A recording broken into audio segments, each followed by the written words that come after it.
Hello, welcome to our classes. Good morning. हम लोग class 10 EP board exam 2024 की तैयारी कर रहे हैं। इसमें आज हम क्या पढ़ेंगे? तो आज का टॉपिक क्या है? जाइलम और फ्लोएम में अंतर बताइए। तो जाइलम और फ्लोएम में अंतर पढ़ते हैं। एक तरफ हमने जाइलम लिख दिया, एक तरफ फ्लोएम लिख दिया है। अब हम जानते हैं इसका अंतर कैसे हम लिख सकते हैं। पहला हम देखते हैं कि जाइलम जड़ से पत्तियों तथा अन्य भागों में जल तथा घुले लवण परिवहित करता है। इसका मतलब क्या है कि जाइलम के द्वारा जल तथा घुले लवण का परिवहन होता है। और फ्लोएम है, फ्लोएम क्या होता है? ये भोजन पदार्थों को घुली अवस्था में पत्तियों से पादप के दूसरे भाग तक परिवहित करता है, मतलब इसको परिवहन करता है। तो जो फ्लोएम है, ये देखिए यहाँ पे दिया है पत्तियों से।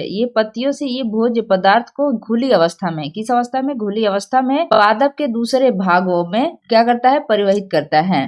दूसरा दिया है कि जो जाइलम होता है ये निर्जीव ऊतक है। ये कैसा ऊतक है? ये निर्जीव ऊतक है। और फ्लोएम जो होता है वो सजीव ऊतक होता है। तीसरा है जाइलम में कि जाइलम जो होता है इसमें मुख्यतः जो संवहन होता है, इसमें नलिकाएं होती है। संवहन नलिकाएं होती है, जिसके द्वारा इनका संवहन होता है। फ्लोएम में होता है इसमें मुख्यतः चालनी नलिकाएं होती है। कौन सी नलिकाएं होती है? चालनी नलिकाएं होती है। जाइलम में इसकी जो भित्ति होती है, जाइलम की भित्ति जो होती है वो बहुत मोटी होती है, लेकिन फ्लोएम की भित्ति जो होती है वो कम मोटी होती है। जाइलम ऊतक एक दिशा में गति करता है। इसका मतलब हम क्या कर सकते हैं? ये जड़ से पत्तियों तथा अन्य भागों में ये जल तथा घुले लवण को परिवहित करता है। इसका मतलब क्या है? जड़ कहाँ है? नीचे है। इससे हम कह सकते हैं ये नीचे से ऊपर की तरफ गति करता है जाइलम। फ्लोएम दिया है इसमें कि फ्लोएम ऊतक द्विदिशीय में गति करते हैं। द्विदिशीय मतलब कि दो दिशा में। इसका मतलब हम कह सकते हैं कि ऊपर से नीचे और नीचे से ऊपर गति करते हैं, क्योंकि फ्लोएम है ये कहाँ? पत्तियों से है। पत्तियों में खाना बनता है, खाना को ही, उसके भोज्य पदार्थों को ये घुली अवस्था में पौधों के अन्य भागों में प्रवाहित करता है, मतलब ले जाता है। तो हम कह सकते हैं कि ये जो इसकी दिशा होती है द्विदिशा होती है, मतलब ऊपर से नीचे और नीचे से ऊपर, दोनों तरफ इसकी दिशा होती है। छठे नंबर पर है कि जाइलम के जो रेशे होते हैं वो छोटे होते हैं, लेकिन फ्लोएम के जो रेशे होते हैं वो बड़े होते हैं। सातवां है जाइलम, यह संवहन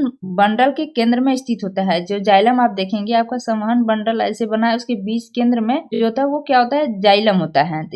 जाइलम जो है यह संवहन बंडल के केंद्र में स्थित होता है, लेकिन जो फ्लोएम होता है यह संवहन बंडल के बाहर की तरफ स्थित होता है। मतलब जाइलम से ये संवहन बंडल है उसके बाहर की तरफ क्या होता है? वो फ्लोएम स्थित होता है। आठवें नंबर पर है जाइलम में कि जल का परिवहन सरल भौतिक गति के अंतर्गत होता है। जो जाइलम है इसमें जल का परिवहन होता है वो सरल और भौतिक गति के अंतर्गत हो जाता है, मतलब कि बहुत ही सरल है और भौतिक गति के कारण ही इसका संवहन हो जाता है। इसमें जो होती है ऊर्जा खर्च नहीं होती है, इसलिए एटीपी की आवश्यकता नहीं होती है। लेकिन जो फ्लोएम होता है, लेकिन जो फ्लोएम है, फ्लोएम में जो है ये स्थानांतरण एक सक्रिय क्रिया है तथा इसमें ऊर्जा की आवश्यकता होती है। यह ऊर्जा जो होती है वो एटीपी से प्राप्त होती है। किससे प्राप्त होती है? एटीपी से प्राप्त होती है। Thank you for watching. Please like and subscribe my channel.